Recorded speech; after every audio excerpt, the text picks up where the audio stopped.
Bueno, y ahora ya, después de terminar este capítulo, vamos a pasar a la anamnesis en el examen neurológico, ¿vale? Entonces, hay que decir que no habrá una especialidad en la que el examen físico sea, o la anamnesis sea tan importante como en neurología. Tenemos que tener en cuenta que hasta hace poco no existía la resonancia magnética ni existía el TAC, y todas las enfermedades neurológicas se diagnosticaban simplemente por la anamnesis y por la exploración clínica, ¿vale? Por la exploración física. Entonces, eran capaces de saber dónde se situaba un ictus, dónde estaba el daño cerebral exacto según la exploración, ¿vale? Obviamente, para hacer eso tenemos que hacer una exploración muy detallada, pero se puede hacer. Entonces, una correcta anamnesis y una completa exploración física son obviamente las únicas claves para el diagnóstico eficiente y acertado, y se pueden usar luego las pruebas complementarias de un modo dirigido siempre, o sea, siempre tenemos que saber qué estamos buscando para hacer cierta prueba o otra prueba como complemento del diagnóstico, ¿vale? Inicial.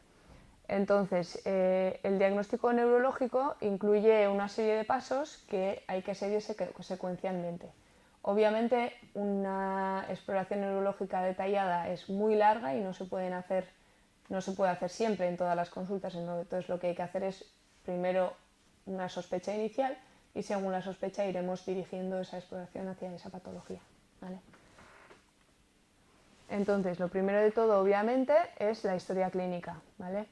Entonces, el examen del sistema nervioso, al igual que en el resto de los sistemas, comienza obviamente por la confección de la historia clínica del paciente. Para hacerla vamos a utilizar también los mismos procedimientos del resto de exámenes, ¿vale? Que hemos dicho. Entonces, vamos a empezar el interrogatorio, que es la técnica para obtener los síntomas subjetivos del paciente, ya que él es el que nos lo va a contar a su manera, como él lo vive. Luego tenemos el examen físico, que lo que vamos a hacer es recoger los síntomas objetivos que nosotros podemos ver, y por último los exámenes instrumentales o complementarios, que ya sería, pues en este caso de la neurología, pues un electromiograma o un encefalograma o una resonancia magnética o un TAC, ¿vale? Entonces, en el interrogatorio, obviamente cuanto más preciso, pues mejor va a ser. Entonces, una vez que estamos interrogando, lo que hay que darse cuenta en esa exploración neurológica es también que lo que estamos evaluando es la exploración neurológica del paciente. Entonces, en el interrogatorio, durante el interrogatorio, tenemos que darnos cuenta si el paciente habla bien, si habla con fluidez, si se encuentra, bueno, pues, orientado o lo que sea. Tenemos que ir fijándonos en cómo nos va contestando el paciente, si se acuerda, si no se acuerda de las cosas. Entonces, no se puede prescindir en el examen neurológico el estado mental y viceversa, ¿vale? Entonces, este examen nos va a permitir observar las repercusiones que sobre el estado mental producen las lesiones orgánicas, ¿no? Entonces, por el análisis de los síntomas psíquicos y la integración de ellos a un síndrome. Entonces, vamos a entrar a considerar múltiples procesos que pueden causarlo. Vamos a coger también la historia de la enfermedad. Entonces, tiene que ser obtenida según el orden cronológico. Tenemos que empezar desde el inicio, no desde que el paciente nació, sino que desde cuando empezó la enfermedad, porque hay pacientes que te van a contar todo. Entonces, hay que cogerlo de forma cronológica y hay que escribirlo también en ese orden, ¿vale? Entonces, en cada síntoma debe seguirse un esquema, ¿vale? O un orden. Entonces, primero de todo empezaremos cuándo, fecha de aparición del síntoma, luego dónde y cómo, o sea, localización, intensidad y extensión de los síntomas, los factores que lo acentúan o lo disminuyen, si mejora o empeora con algo, la evolución de los síntomas, o sea, si mejoría o empeoramiento constante o por crisis. Puede ser, por ejemplo, una epilepsia, pues es por crisis, ¿vale? O en en un Alzheimer, pues puedes ir empeorando constantemente. Entonces tenemos que saber cómo va evolucionando esta enfermedad, ¿vale? Luego, los efectos de tratamientos previos, si es que ha habido tratamientos, los síntomas asociados y el resultado de investigaciones previas también, si las hubo, pues si le has hecho anteriormente un TAC o si le has hecho alguna exploración complementaria, ¿vale? Entonces luego siempre vamos a preguntar por antecedentes personales, porque eso también nos va a guiar un poquito por qué probabilidades tiene ese paciente de sufrir una cosa u otra. Entonces, un paciente con factores de riesgo cardiovascular, por ejemplo, como una hipercolesterolemia, una hipertrigliceridemia, una hipertensión, diabetes, obesidad o lo que sea, pues tiene más riesgo de padecer pues, algunas patologías como, por ejemplo, el ictus, ¿vale?